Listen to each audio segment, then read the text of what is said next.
Hello friends, good evening. कैसे हैं आप सब?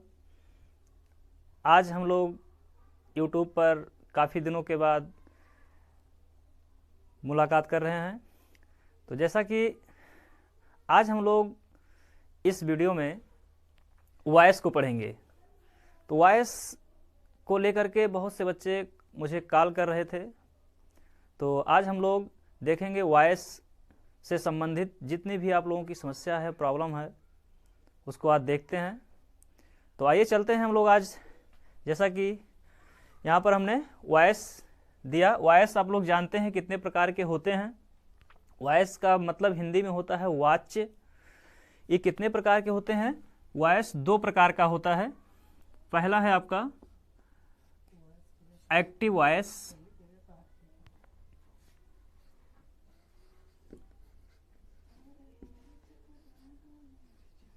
और दूसरा है आपका पैसिव वॉइस।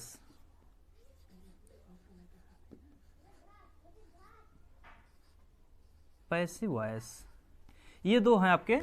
एक्टिव वॉइस को हिंदी में बोलते हैं कर्तृवाच्य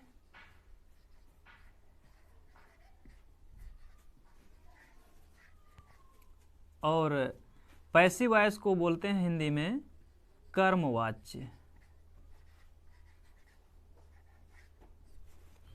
तो हम देख लेते हैं पहले एक्टिव वॉइस किसको कहेंगे और तब फिर समझेंगे हम पैसिव वॉइस। एक्टिव से पैसिव कैसे बनाते हैं इसको हम देखते हैं। तो पहले हम देख लेते हैं एक्टिव वॉइस क्या होता है। कर्तृवाच्य। कर्तृ मतलब कर्ता, जिसमें कर्ता प्रधान हो। एक्टिव वॉइस मतलब कर्तृवाच्य मतलब जिसमें कर्ता प्रधान हो, जिसमें सब्जेक्ट काम करे, वो एक्टिव वॉइस होता है। सेंटेंस के माध्यम से हम देखते हैं पहले। जैसे हमने वाक्य कहा, Shyam pledge hockey. Shyam pledge hockey, यही सेंटेंस है। तो यहां पर देखिए प्ले, प्ले जो है वर्ब है और यह वर्ब को करने वाला क्रिया, क्रिया को करने वाला कौन है? श्याम है। यहाँ पर ये जो प्ले है, काम जो खेलने का काम हो रहा है, ये कौन कर रहा है? ये श्याम कर रहा है। तो यहाँ पर श्याम क्या हुआ? यहाँ पर श्याम सब्जेक्ट हो गया वाक्य का और यह वर्ब हो गई। इसके बाद जो आ गया ये ऑब्जेक्ट हो गया। तो मतलब जिस वाक्य में कर्ता प्रधान हो, जिस वाक्य में कर्ता काम करे, सब्जेक्ट काम करे और उसमें वर्ब के बाद ऑब्जेक्ट आए, तो यहां पर सब्जेक्टिव केस काम कर रहा है और ऑब्जेक्ट भी दिया हुआ है। तो कोई जरूरी नहीं है कि मतलब ऑब्जेक्ट आए, लेकिन यहां पर जो सब्जेक्ट दिया हुआ है श्याम, यही तो काम कर रहा है खेलने का। खेलने का काम श्याम ही कर रहा है। तो श्याम क्या हो गया? वाक्य का सब्जेक्ट हो गया। तो ऐसे सेंटेंस को हम क्या बोलेंगे? एक्टिव वॉइस बोलेंगे। क्या बोलेंगे? एक्टिव वॉइस बोलेंगे। दूसरा सेंटेंस देख लेते हैं। जैसे है Sita sings a song. Sita sings a song. Sita sings a song. Sita एक गीत गाती है। सीता एक गीत गाती है। यहां पर गाने का काम कौन कर रहा है? सीता। तो सीता क्या हो गई? सीता इस वाक्य का सब्जेक्ट हो गया। ये कैसा सेंटेंस हो गया? एक्टिव वॉइस हो गया। कैसा सेंटेंस है? यह एक्टिव वॉइस है। इसको शॉर्टकट में हम एवी कह सकते हैं। एक्टिव वॉइस क्या है? ये एक्टिव वॉइस है। इसमें सब्जेक्ट काम कर रहा है तो ये एक्टिव वॉइस हो गया। तो आपको तो एक्टिव वॉइस सेंटेंस समझ में आ गया होगा कि एक्टिव वॉइस किसको कहते हैं। ये सब किसके एग्जाम्पल हैं? एक्टिव वॉइस के, जिसमें सब्जेक्ट प्रधान हो। अब यह आपका सब्जेक्ट जो सेंटेंस है एक्टिव वॉइस का, कोई ज़रूरी नहीं है कि अफर्मेटिव में ही हो सकता है। यह निगेटिव में भी हो सकता है, इंट्रोगेटिव में भी हो सकता है, इंट्रोगेटिव एंड निगेटिव में भी हो सकता है। तो इसको आपको ध्यान देना होगा। और किस टेंस में है, आपको टेंस का भी नॉलेज होना ज़रूरी है। तो टेंस अगर आपको अच्छी तरह से तैयार है तो आप पैसिव वॉइस अच्छी तरह से बना सकते हैं। अगर आप टेंस नहीं पढ़े हैं तो इस हमारे चैनल पर सर्च कर लीजिएगा। टेंस से संबंधित जितने भी चैप्टर हैं सब अच्छी तरह से आपको पढ़ाया गया, उसको आप जाकर लिंक में प्राप्त कर सकते हैं। तो देखिएगा यहाँ पर श्याम प्लेज हॉकी, यहाँ इस वाक्य में श्याम सब्जेक्ट है, प्लेज वर्ब है, हॉकी ऑब्जेक्ट है। तो यहाँ पर खेलने काम श्याम कर रहा है। वैसे दूसरे सेंटेंस में सीता सिंग्स है, और उसके पहले क्या से प्रश्न करने पर, वर्ब के पहले क्या से प्रश्न करने पर ऑब्जेक्ट के रूप में हमको वह वस्तु या व्यक्ति मिल रहा है कि नहीं। अगर मिल रहा है तो उस टेंस का वो पैसिव वॉइस हो गया। तो ये कैसा हो गया, पैसिव वॉइस।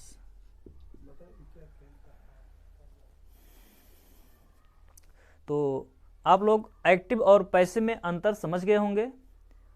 अब आइए चलते हैं हम आपको प्रेजेंट इंडेफिनिट टेंस में पैसिव वॉइस को कैसे हम बनाते हैं। पहले प्रेजेंट इंडेफिनिट टेंस से हम शुरुआत करेंगे। तो आइए चलते हैं, सबसे पहले हम प्रेजेंट इंडेफिनिट टेंस से पैसिव वॉइस सीखते हैं।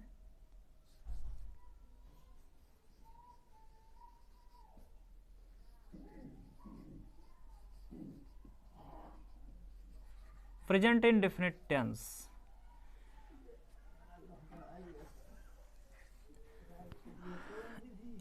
इसका हम एक्टिव से पैसिव बनाने के लिए, एक्टिव वॉइस से पैसिव वॉइस बनाने के लिए क्या करेंगे, पहले हम फार्मूला देखेंगे कौन सा फार्मूला इसमें यूज किया जाता है। सबसे पहले आप लोग ऑब्जेक्ट को सब्जेक्ट बना लेना, ऑब्जेक्ट टू सब्जेक्ट, फिर helping verb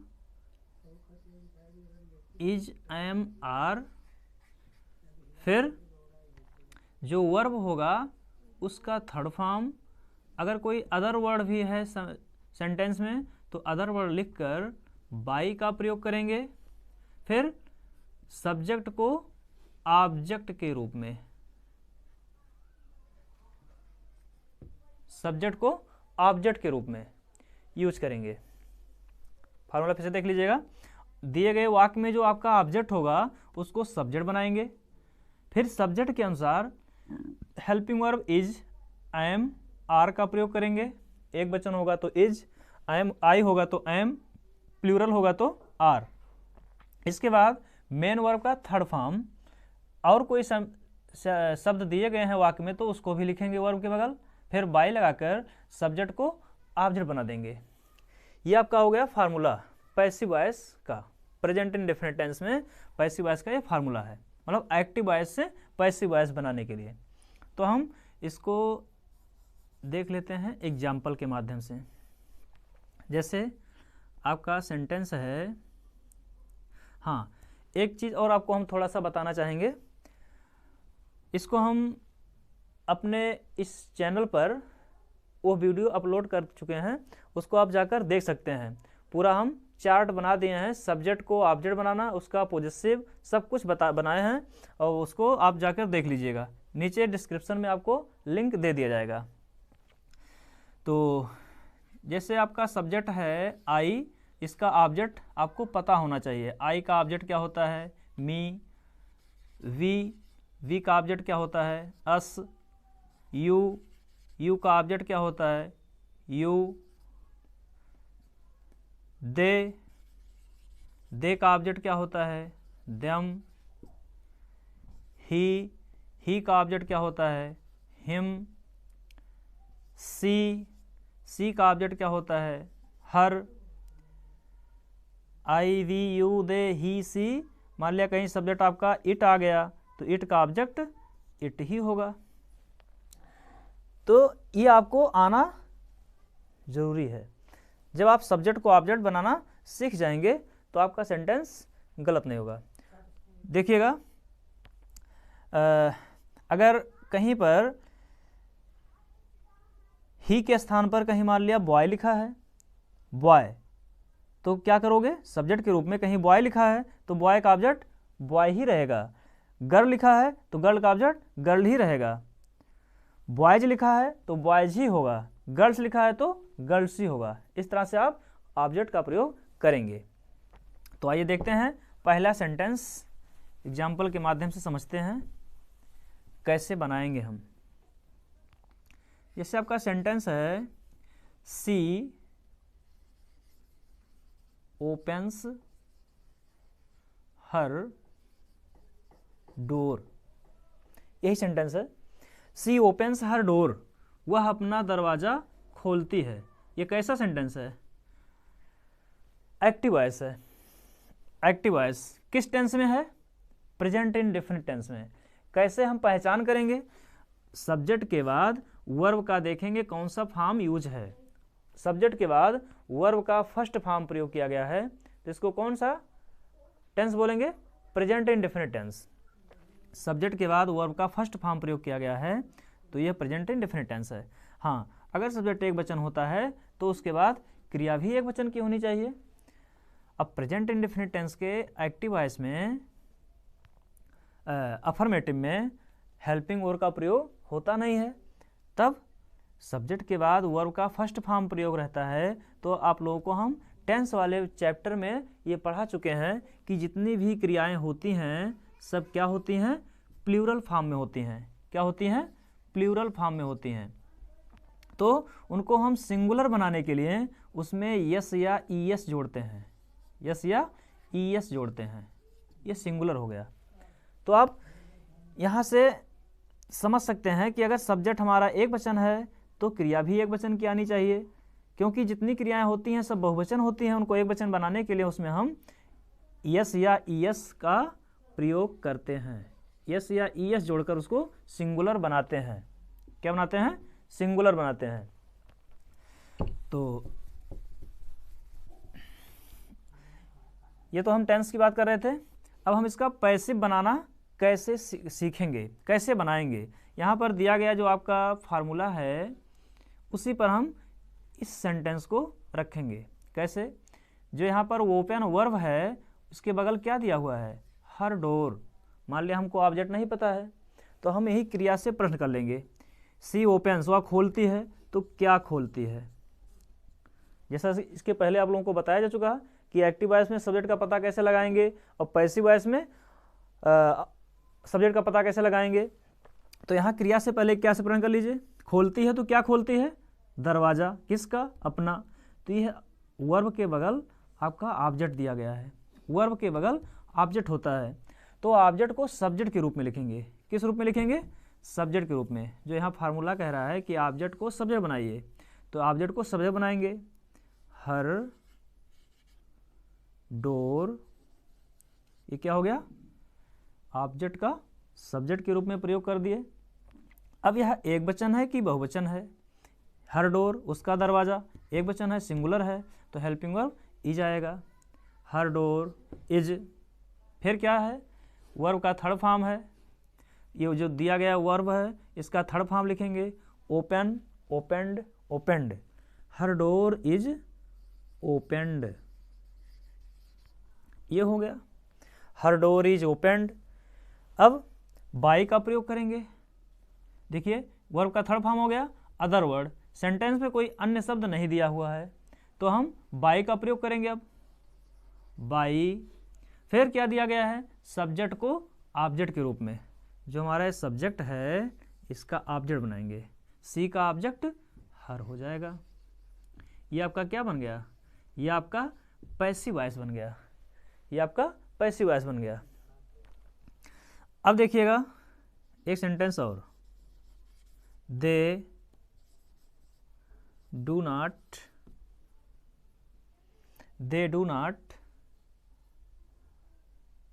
push, they do not push him. They do not push him, ये सेंटेंस दिया गया है। यह प्रेजेंट इंडेफिनिट का निगेटिव सेंटेंस है। लेकिन सेंटेंस कैसा है? ये एक्टिव वॉइस की पैसिव वॉइस? कैसा वॉइस है? पैसिव वॉइस है या एक्टिव वॉइस? तो यह भी आपका एक्टिव वॉइस में है। कैसे हम पहचानेंगे? कैसे पहचानेंगे कि एक्टिव वॉइस है? देखिएगा यहाँ पर ये सब्जेक्ट के रूप में काम कर रहा है। जैसे पुश, पुश मीन्स धक्का देना, कौन धक्का दिया उसको, कौन धक्का देता है, वे, कौन धक्का देते हैं, वे। तो यहाँ पर सब्जेक्ट के रूप में हमको वे मिल रहा है, तो ये क्या हो गया, सब्जेक्ट, ये सब्जेक्ट के रूप में काम कर रहा है, तो एक्टिव वॉइस हो गया, यहाँ पर कर्ता प्रधान है।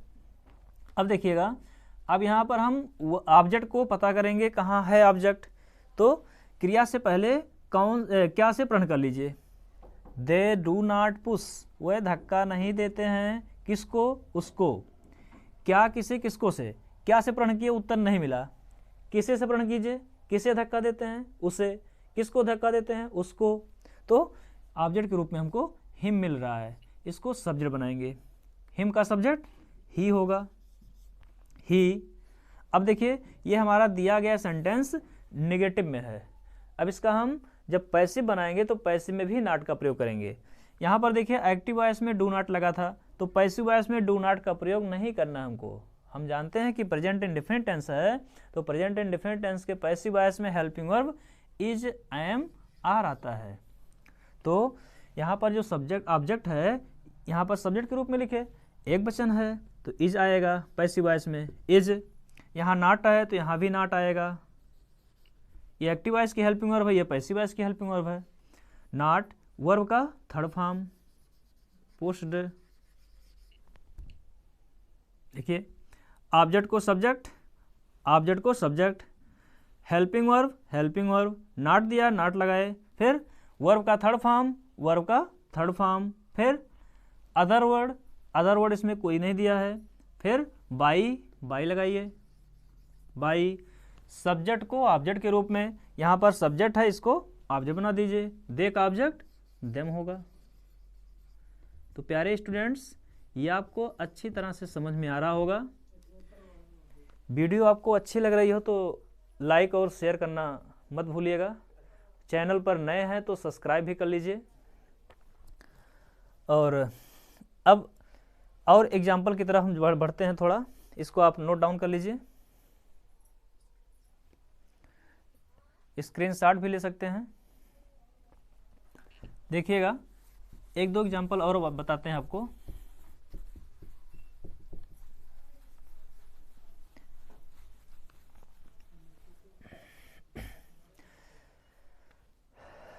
देखिएगा जैसे है श्याम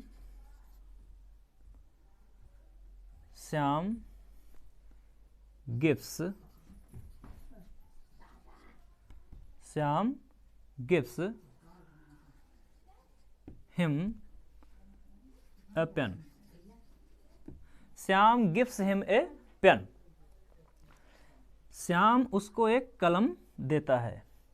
ध्यान दीजिएगा यहाँ पर ये एक्टिव वॉइस है, कैसा वाक्य है, एक्टिव वॉइस ये भी है। देने का काम कौन कर रहा है, श्याम, किसको, उसको, क्या, एक पेन। यहाँ पर दिए गए वाक्य में आपका दो दो ऑब्जेक्ट दिए गए हैं, ये आपका ऑब्जेक्ट है और पेन भी आपका ऑब्जेक्ट है। देखिएगा जब आपको सेंटेंस में दो दो ऑब्जेक्ट मिले, क्या मिले, दो दो ऑब्जेक्ट मिले, क्या, किसे, किसको से प्रण करने पर सबसे उत्तर मिले, यहीं से प्रण के लीजिए। पैसिव वॉइस के सब्जेक्ट का पता लगाने के लिए क्या करते हैं, वर्ब से पहले क्या, किसे, किसको, तीन शब्द से हम प्रश्न करते हैं। तीनों में से जिससे उत्तर मिले वही आपका ऑब्जेक्ट है। क्या देता है, एक कलम देता है, किसे देता है, उसे देता है, किसको देता है, उसको देता है, सबसे उत्तर मिल रहा है। कहने का मतलब आपका दो ऑब्जेक्ट दिया हुआ है, तो अब आप दोनों ऑब्जेक्ट में से किसी एक ऑब्जेक्ट को सब्जेक्ट बना लेंगे। तो ये आपका वर्ब के बगल जो होता है इनडायरेक्ट ऑब्जेक्ट और इसके बाद डायरेक्ट ऑब्जेक्ट। जो सजीव होता है उसको इनडायरेक्ट ऑब्जेक्ट बोलते हैं, जो निर्जीव होता है उसको डायरेक्ट ऑब्जेक्ट बोलते हैं। तो देखिएगा यहाँ पर हम इसको सब्जेक्ट बना रहे हैं, हिम का सब्जेक्ट ही हो जाएगा। फिर टेंस तो पहचान ही रहे हैं, प्रेजेंट डिफिनिट टेंस है तो इज आएगा, ही इज। फिर वर्ब का third form he is given, verb का थर्ड फॉर्म हो गया। फिर अदर वर्ड, अब यहाँ पर देखिए अदर वर्ड में यही आ रहा है, ये बच रहा है, तो इसको यहाँ लिख लेंगे, he is given a pen. अब बाई का प्रयोग करेंगे, श्याम, श्याम का श्याम ही होगा, श्याम का ऑब्जेक्ट श्याम ही होगा। ये आपका क्या बन गया, यह पैसिव वॉइस बन गया। इस तरह से भी इसको बना सकते हैं, या अगर आप ऑब्जेक्ट पेन को बना रहे हैं तो पेन पहले लिख दीजिए, अ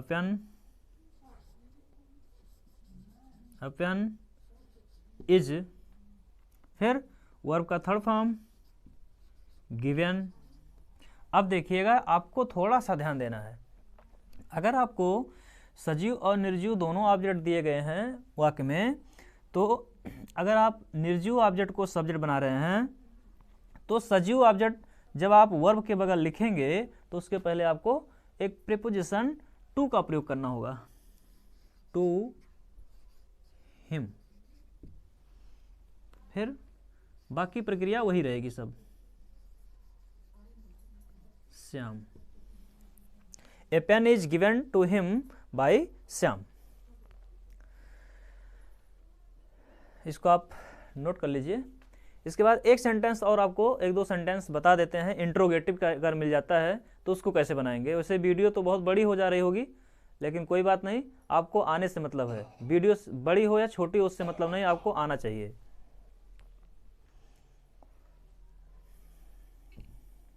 मिटा रहे हैं इसको हम।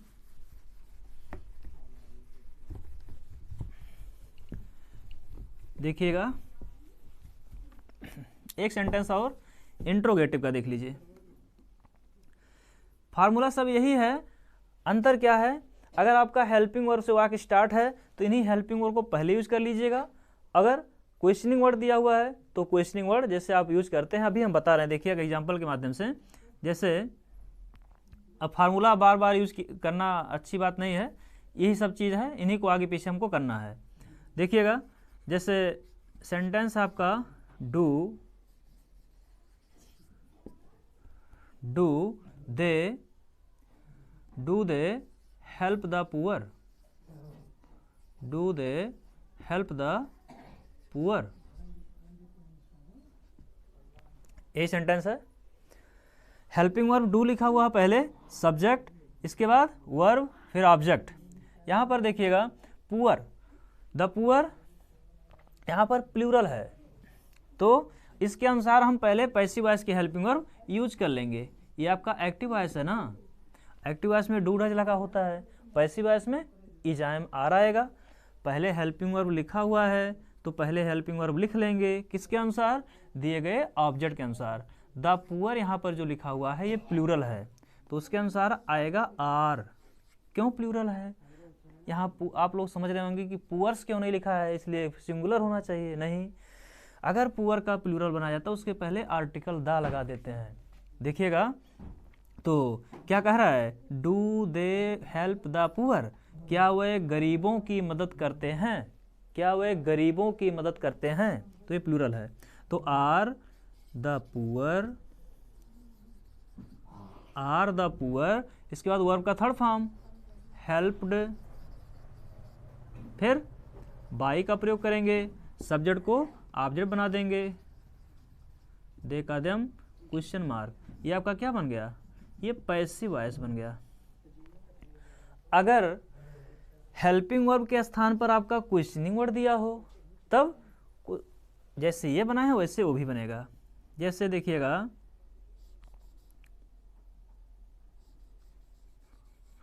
व्हाई डज सी, ये इंट्रोगेटिव एंड नेगेटिव में दे रहे हैं, जिससे वीडियो आपको बड़ी ना हो और इसी में सब समझ जाइए। Why does she not close her book, why does she not close her book. ये सेंटेंस आपका कैसा है, कौन से वॉइस में लिखा हुआ है, एक्टिव वॉइस में। देखिएगा यहाँ पर सब्जेक्ट है सी, क्लोज कौन करती है, सी। अब देखिएगा यह क्वेश्चनिंग वर्ड से स्टार्ट है, तो क्वेश्चनिंग वर्ड जहाँ पर है वहीं रहेगा, इसको हम आगे पीछे नहीं करेंगे। यहाँ पर does helping verb active voice का होता है, डज का प्रयोग किया हुआ है, तो यहाँ डज ना आकर के इज एम आर आएगा। किसके अनुसार देख लेते हैं, वर्ब के बगल क्या है, हर बुक है, उसकी किताब है, एक वचन है, सिंगुलर है, तो इज आएगा, इज। फिर हर बुक, हर बुक। यहाँ नॉट लिखा हुआ है, तो यहाँ भी नॉट का प्रयोग करेंगे। Why is her book not, verb का थर्ड फॉर्म क्लोज्ड। फिर बाई का प्रयोग करेंगे, बाई, सी का हर हो जाएगा, क्वेश्चन मार्क। ये आपका बन गया पैसिव वॉइस। तो प्यारे स्टूडेंट्स, वीडियो कैसी लगी? वीडियो अगर आपको अच्छी लगी हो तो आप इसको लाइक और शेयर करना मत भूलिएगा। हाँ, फिर आपसे एक बार रिक्वेस्ट करेंगे, अगर आप चैनल पर नए हैं तो चैनल को सब्सक्राइब कर लीजिए और अपने ढेर सारे मित्रों को सब्सक्राइब करने के लिए बोलिए। तो आपसे हम पुनः अगले टेंस को लेकर अगली वीडियो में मिलते हैं। धन्यवाद।